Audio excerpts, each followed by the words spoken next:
Indians, in fact, had been in America for thousands of years.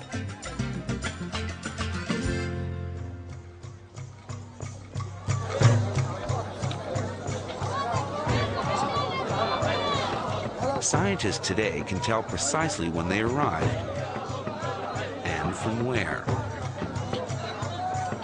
All native peoples in South and North America belong to a racial type known as mongoloid. They're descended from the ancient peoples of Siberia.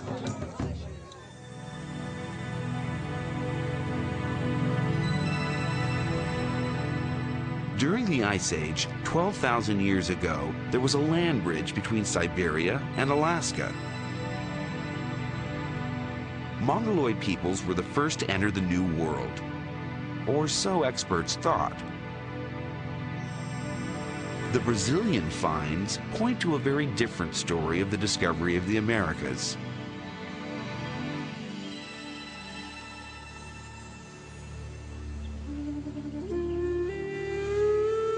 The paintings on these rock shelters are much older than the Indians.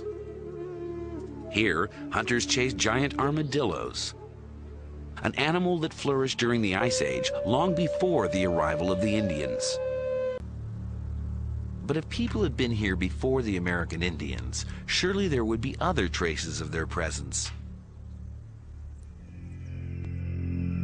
The archaeologists continued to dig, down to depths 50,000 years old. And then they found this.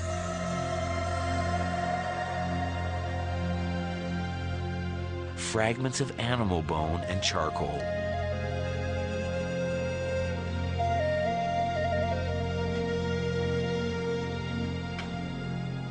For Anne-Marie Passy, one of the archaeologists involved in the dig, these fragments were proof of human occupation. We found structures shaped like hearths. Next to the charcoal, depending on the period, we sometimes found food leftovers of animals they may have eaten.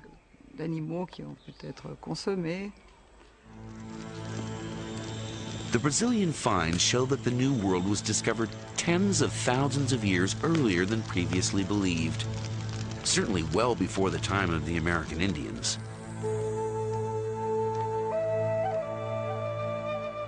But who were these pioneers? A much earlier wave of mongoloids, or another race altogether?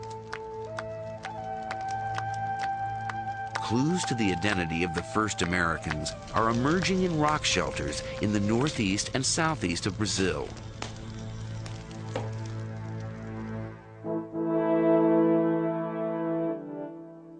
Archaeologists there have recently unearthed human remains.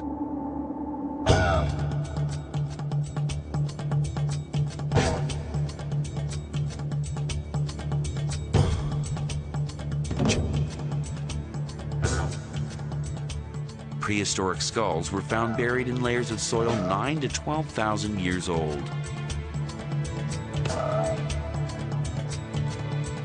They are the oldest skulls in the Americas.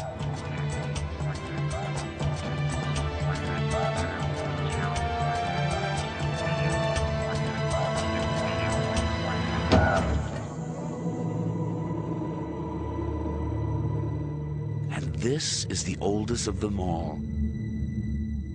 The skull of a young woman nicknamed Luzia by scientists. Can she tell us who the first Americans were?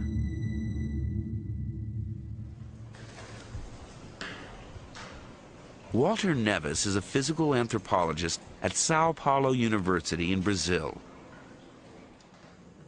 He's been using a standard and reliable archaeological measure, the shape of the skull, to find out what race she belonged to. 91. He fully expected Luzia to be a mongoloid, an ancestor of the American Indians. 91. But then he fed the measurements into the computer. When we start running the computer and seeing the results, it was amazing because we realized that the statistics, the quantitative analysis we were doing was not showing these people to be mongoloid. In fact, the analysis was showing these people was anything except mongoloid.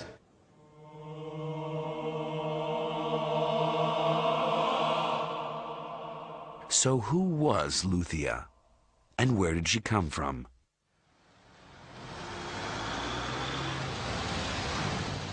To find out, the skull was taken to a hospital in Rio de Janeiro to begin the process of reconstructing her face.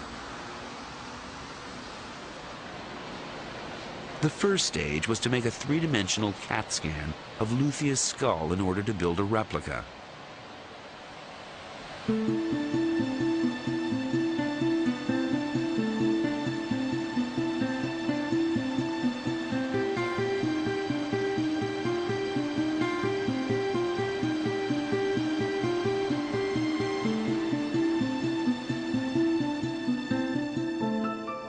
The cast was then given to Richard Neve of the University of Manchester in England, one of the world's leading forensic artists, to recreate her features.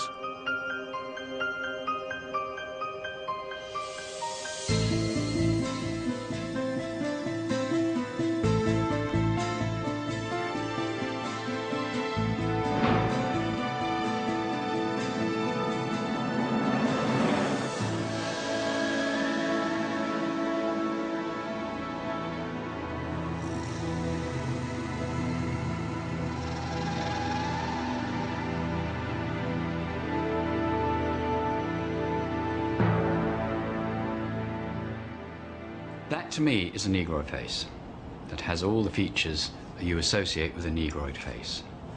The proportions of the face, it doesn't say anything about it being mongoloid. Was this then the face of a first American? Her reconstruction is confirmed by measurements Walter Nevis has taken of all his skulls. The first reaction was not to believe in it. But as the results, repeated so many times, and the result is exactly the same thing. They are very similar to nowadays Aborigines and Africans, and no similarity at all with Mongoloids in Asia or with American Indians. When I was reading to prepare for this interview, I was quite surprised to see you use the word Aborigines talking about African Americans.